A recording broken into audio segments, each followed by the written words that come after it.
G'day viewers and welcome once more Shut to Totally... Shut up! You don't have to stop! There's only one thing that's totally fucked up today, forever! You? No, shush! What? The only thing that's happened today in the world is the best band in the whole world, Short Stack. Oh, it's broken up! Oh. I didn't know you still had your short stack dollies. Of course I got them. I would never give away relics like this now that they've become eBay potential. Yes. They're not paper cutouts on toilet rolls. They're limited edition collectibles. Highly limited, highly collectible. Yeah. Extremely limited. Okay, I'd like you to stop being hysterical for a minute. I mean, look, hey, look. Look on the bright side. The lads, they speak to me at night. Do you want to be in the band? Well, I would want to, but not now, Sean, because it's over. It's over. But we know they're like the hardest working boys in pop music. Yes. They'll probably have 3 bands before the week's out. That's 3 times as many people for you to stalk. I'll be busy.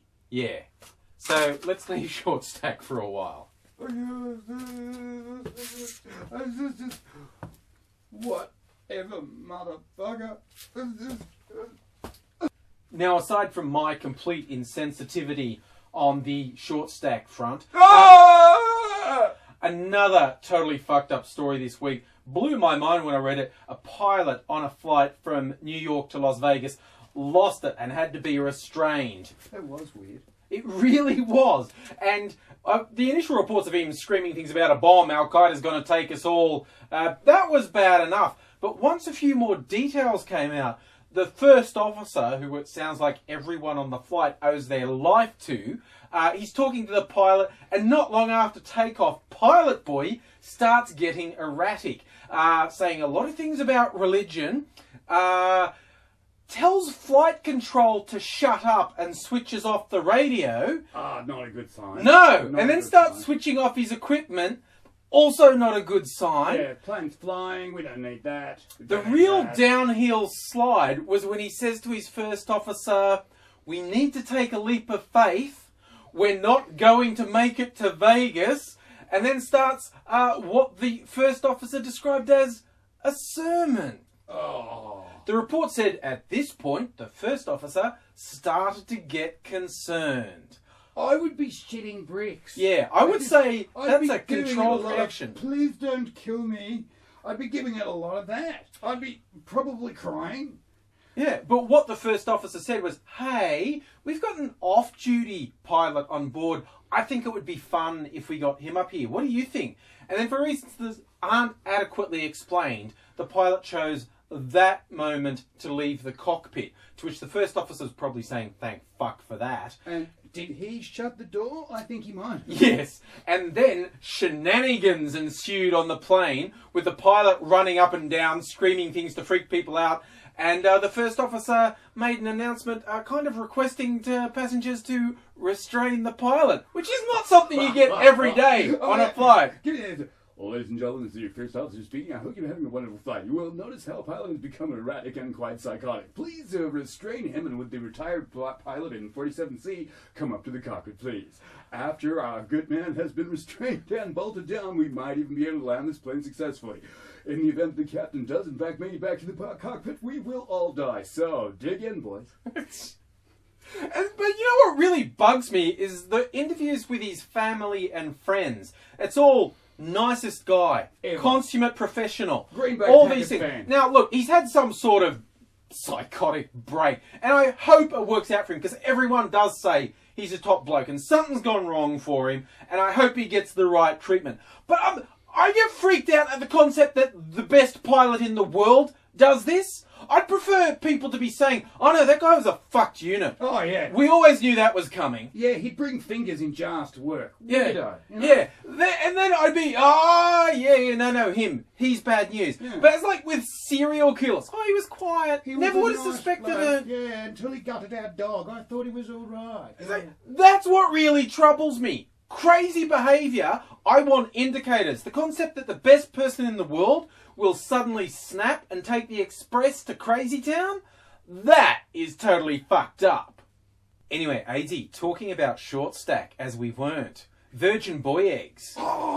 Not the name of their new album, their last album. No, it's another thing from China. It's a delicacy enjoyed by people from the city of Dongyang. And why is it called that? Well, they like to collect the urine of primary school boys, apparently preferably less than 10 years old. Less than 10. And boil eggs in it for a very long time. Simmer the eggs. They don't want to boil it too much. Yeah. Until the vendor describes them as being fragrant. Yeah.